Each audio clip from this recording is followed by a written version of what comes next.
Boleh ndak sih kita marahin anak, kita teriak-teriak sama anak atau bahkan mukul anak? Boleh ndak kira-kira? Hei, senang sekali ketemu sama Anda, Hendrik Ronald di sini. Dan saya pengen nanya sama Anda pernah ndak kena pukul? Dulu waktu saya kecil, saya sama saudara-saudara saya, kakak-kakak saya, kayak pernah dipukul. Eh, Dipukul tuh pakai tali pinggang. Jadi pakai tali pinggang, pakai sabuk gitu dan dipukul. Yang dipukul tuh memang kaki yang tidak terlindung sama celana dan rasanya perih sekali. Dan kami sampai nangis-nangis, sampai teriak, sampai ampun, ampun, minta maaf, bilang bahwa kami tidak mau lakukan lagi, tapi tetap kena pukul. Dan itu terjadi bukan cuma sekali, tapi terjadi beberapa kali. Saya bersyukur banget gitu ya. Ada suatu hari di mana papa saya memutuskan bahwa mulai hari ini papa ndak akan mukulin kalian lagi. Itu adalah hari di mana kami merasa lega dan kami juga menghargai keputusan papa. Kami sangat menghargainya karena sakitnya itu bukan main pada saat dipukul tersebut. Dan sebagian orang ada yang menganggap bahwa dipukul itu adalah satu tindak pendisiplinan yang bagus, tapi ada juga yang menganggap bahwa mukul itu tidak baik sama sekali. Dan menurut Anda kira-kira gimana? Apakah mukul anak itu adalah suatu hal yang baik atau enggak gitu? Nah, telah terjadi di banyak negara gitu ya. Orang tua mencoba mendisiplinkan anak atau bahkan guru-guru mencoba mendisiplinkan anak. Misalnya dengan cara telat sekolah terus dijemur gitu ya. Dijemur, habis itu habis dijemur 15 menit, habis itu disuruh lari keliling lapangan. Begitu lari keliling lapangan, tidak lama kemudian anaknya meninggal. Dan terjadi juga di tempat-tempat lain gitu ya, di mana anak dipukul sama gurunya, atau misalnya bahkan cuma disuruh jongkok berdiri, anaknya sudah bilang tidak sanggup lagi, tidak mampu lagi, anaknya sudah bilang seperti itu, tapi tetap dipaksa dan pada akhirnya anaknya lumpuh seumur hidup. Seorang siswi SMA Gondang, Kabupaten Mojokerto terancam lumpuh setelah dihukum squat jam 100 kali oleh kakak seniornya karena terlambat ikut kegiatan ekstrakurikuler unit kegiatan kerohanian Islam. Tapi mari kita kesampingkan itu dulu semuanya gitu ya. Kita tahu bahwa yang namanya pemukulan tuh tidak baik gitu ya. Kita tahu bahwa sebenarnya ada niat baik dari orang tua atau dari guru untuk membuat anak menjadi lebih baik menurut versi gurunya, menurut versi orang tuanya. Bahwa apa yang mereka alami, bahwa anak itu tuh lebih baik kalau misalnya mirip seperti dia. Pada dasarnya kita sebagai manusia itu kan seringkali mengkultuskan diri sendiri, menganggap bahwa diri sendiri itu adalah yang terbaik, bahwa sudut pandang kita, bahwa apa yang kita alami itu adalah yang terbaik. Satu orang klien saya juga terus terang sama saya, dibilang kayak gini, Pak Ronald, saya itu sama anak saya keras sekali karena saya belajar bela diri. Anak saya dua-duanya belajar bela diri, tapi anak saya yang kecil ini susah sekali diatur sehingga sering saya pukulin. Dan karena saya bisa kungfu, jadi dia bisa menotok jalan darah anaknya sehingga anaknya tidak bisa bergerak sama sekali. Terus dipukulin, ditendangin, dan ditendangin tuh mohon maaf saking sakitnya anaknya tuh sampai buang air di celananya, buang air besar di celananya saking sakitnya. Dan itu tentu saja gitulah adalah sebenarnya sebuah abuse gitu. Mau dikasih alasan seperti apapun, mau dikasih alasan pendisiplinan apapun, itu sebenarnya adalah sebuah abuse gitu ya. Dan itu pasti akan meninggalkan luka yang begitu dalam kepada anaknya. Dan itu bukan suatu hal yang baik sama sekali. Jadi saya termasuk sebagai orang yang sangat menentang untuk memukul anak. Kalau misalnya sekedar memarahin gitu ya, boleh enggak kita marahin anak? Boleh enggak kita bersuara kencang sama anak gitu. Nah, di sini saya juga mempunyai pendapat bahwa marah itu boleh marah kalau memang marah adalah solusi yang diperlukan pada saat itu gitu ya. Tapi ingat, jangan pernah marah pada saat lagi emosi. Nah, ini saya ulangi sekali lagi karena penting banget ya. Nah, jangan pernah marahin anak pada saat Anda lagi emosi. Oke? Jadi gini, kalau memang Anda harus memarahin anak gitu ya, marahlah dengan teknik, marahlah dengan cara bahwa oke, anak ini harus dimarahin, anak ini harus ditegur, anak ini harus dikasih suara keras misalnya, anak ini harus diomongin dengan cara dengan lebih keras. Tapi lakukan itu setelah kita tidak emosi lagi gitu ya. Kalau misalnya kita sedang emosi terus kita mau marahin anak, yang terjadi bukannya kita memarahin anak dengan tujuan ingin membuat dia jadi lebih baik. Yang terjadi adalah kita seringkali malah menorehkan luka batin. Karena yang terjadi kalau kita marah pada saat kita lagi emosi, yang terjadi adalah kita melukai anak kita. Yang terjadi anak itu menjadi korban pelampiasan kemarahan kita. Oke, baik itu korban secara kata-kata gitu ya, yang diomongin dengan kata-kata yang keluar. Kalau kita sudah marah, sudah pasti kita tidak punya kontrol. Oke. Dan ketika kita tidak punya kontrol seperti itu, satu kata saja, satu kalimat saja yang keluar dari mulut kita itu bisa menyakiti anak seumur hidupnya. Satu kata yang keluar dari mulut kita itu bisa diulang-ulang di kepala anak sampai seumur hidupnya, dan dia bisa begitu membenci kita gitu ya. Misalnya gitu, mungkin ada orang tua gitu ya yang kelepas ngomong, mungkin dia bilang gini, dasar goblok gitu ya, atau misalnya dasar anak tidak berguna gitu ya. Mungkin pada saat orang tua tersebut marah sama anaknya seperti itu, mungkin dia merasa bahwa ya tindakan yang dilakukan pada saat itu tuh goblok gitu loh. Mungkin pada saat lagi hujan-hujanan dia malah main keluar, terus bapaknya takut anaknya hujan-hujanan jatuh dan yang lain-lain misalnya gitu ya. Terus bapaknya bilang dasar goblok gitu misalnya, atau mamanya bilang dasar goblok.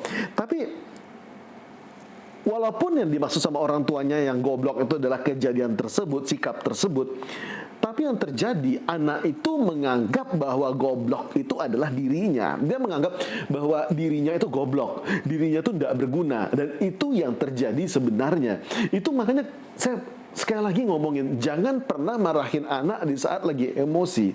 Kalau memang kita pengen negur anak, kita harus dengan kepala tenang dulu, dengan kepala yang sudah dingin dulu, mikirkan dulu, apa tujuan yang ingin saya capai?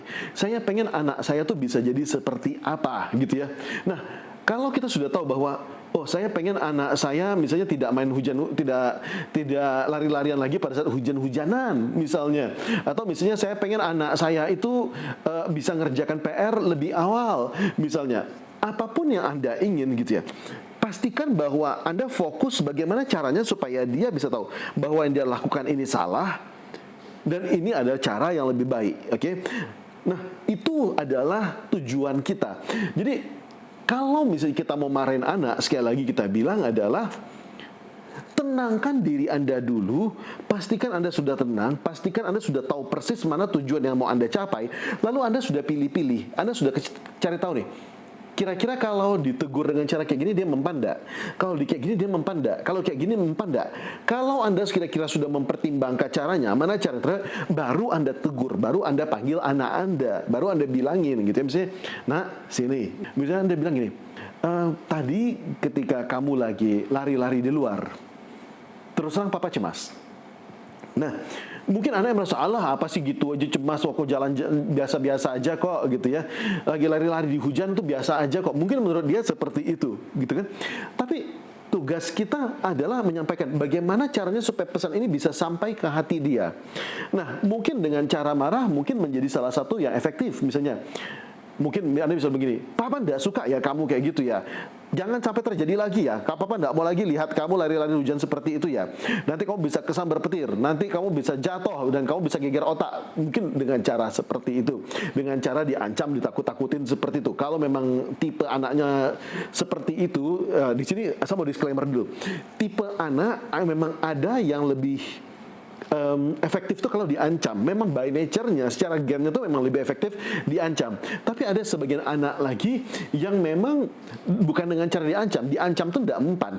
Tapi dengan cara dikasih iming-iming hadiah, diberikan sesuatu yang lebih baik, itu dia akan lebih mempan gitu ya. Nah, tapi kalau misalnya menurut Anda ini anak memang setelah dites dia lebih mempan dengan cara dikasih hadiah. Misalnya gini, nah, tadi waktu kamu lari-lari di lapangan pas lagi hujan, Papa cemas, Mama cemas. Papa tuh tidak pengen kamu kayak gitu. Papa pengen kamu bisa sehat-sehat supaya nanti kita bisa pergi liburan sama-sama. Itu adalah dalam satu buah bentuk hadiah, gitu ya.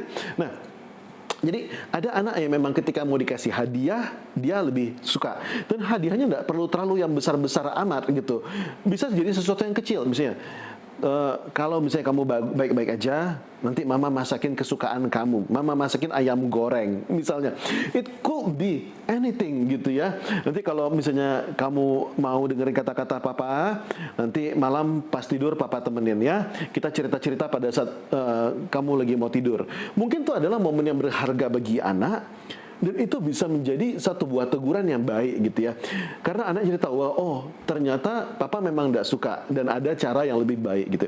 Jadi tidak harus selalu dengan cara kita marah-marah gitu. Seperti saya bilang, marah itu hanyalah salah satu cara saja gitu. Ada banyak cara untuk menegur anak. Bagaimana cara kita tahu anak itu tuh lebih mempan dimarahin atau lebih senang dikasih iming-iming hadiah? Salah satu yang paling bagus adalah dengan cara mengetahui lewat tes Stephen. Bu Reni ini biasanya beliau adalah salah seorang trainer Stephen yang terpercaya dan juga sudah menjalani beberapa kursus, beberapa level pendidikan yang cukup bagus sehingga beliau bisa menerangkan Stephen dari begitu banyak aspek, termasuk salah satunya adalah parenting. Kalau Anda pengen belajar sama beliau, Anda boleh, Anda pengen tes anak Anda, jadi Anda bakal tahu, oh tipenya introvert ternyata lebih suka diancam, tipenya ekstrovert lebih suka itu iming-iming hadiah. Tapi bukan introvert artinya pendiam, enggak seperti itu. Introvert di sini artinya berbeda ya. Jadi itu memang bisa dites. Kalau memang sudah dites dengan sidik jari, itu cuma 1 kali seumur hidup. Nah, nanti ketika Anda sudah tahu tipe anak Anda seperti apa, Anda bisa memberikan metode yang jauh lebih baik. Jadi, walaupun hadiahnya misalnya sama-sama misalnya dimasakin sama papa, dimasakin sama mama, masakin ayam goreng gitu ya. Tapi cara penyampainya beda. Kamu kalau kayak gitu terus, mama nggak mau masakin ayam loh. Nah itu dengan cara diancam gitu ya. Kamu nanti kalau baik, mama masakin ayam goreng ya. Sama-sama ayam goreng, tapi yang satu diancam, satu dapat hadiah gitu ya. Nah ini kan cuma cara penyampaiannya saja. Nah jadi ada banyak caranya. Yang pertama diancam atau misalnya dikasih hadiah. Atau dengan cara misalnya kalau anaknya suka berpikir, Anda bisa dengan cara membawa dia diskusi. Oke, tadi kamu lari-lari di lapangan pada saat hujan-hujan. Terus terang papa cemas, mama cemas. Kira-kira menurut kamu kenapa papa cemas? Mungkin dia bilang, nggak tahu Pak. Yuk, kira-kira kita duduk sama-sama ya. Apa aja resiko yang mungkin terjadi? Tadi licin nggak? Ya. Oh, licin Pak. Oke, kalau licin apa yang bisa terjadi? Terpeleset. Kalau terpeleset apa yang bisa terjadi misalnya? Terus misalnya, tadi petir-petir nggak? Oh iya Pak, tadi petir-petir besar. Apa resiko yang mungkin terjadi misalnya? Ajak anak itu untuk berdiskusi dengan cara diberikan pertanyaan seperti itu. Itu juga salah satunya. Atau dengan cara yang lain, bisa juga salah satu cara yang paling efektif adalah dengan cerita. Nah ini salah satu cara favorit saya gitu ya. Itu dengan cerita. Misalnya seperti ini, dulu papa atau dulu mama itu pernah main-main sama teman-teman di lapangan. Dan pada saat kami main di lapangan, pada saat lagi hujan-hujan, kebetulan salah satu dari teman papa atau teman mama ternyata jatuh dan kemudian kepalanya berdarah. Habis itu kita kira tidak apa-apa, terus dia muntah-muntah, tidak lama kemudian dia meninggal. Dan terus terang itu menakutkan sekali buat papa dan mama. Maka tadi papa sama mama ngomong sama kamu, kenapa papa sama mama panggil kamu. Dan itu tuh tidak kayak kena marah, tapi rasa langsung jelek gitu. Jadi ada begitu banyak cara untuk membantu anak, untuk mengubah anak dari yang di sini untuk bisa ke sini. Nggak cuma marah-marah doang, nggak cuma sini kamu dipukul aja gitu, nggak cuma goblok kamu, nggak cuma seperti itu gitu ya. Itu makanya sekali lagi saya bilang jangan pernah marah pada saat ada lagi emosi. Oke? Jadi saya simpulkan, oke? Ketika Anda pengen menegur anak gitu ya, pastikan Anda sudah tenang terlebih dahulu. Ada banyak cara untuk mengubah anak dari state A ke state yang B. Bisa dengan cara diancam, bisa dengan cara dikasih hadiah gitu ya. Anda bisa tes dulu tipe anak yang mana gitu. Lalu Anda bisa dengan cara tadi Anda kasih ini, Anda kasih pertanyaan-pertanyaan sehingga memancing dia untuk berpikir sendiri.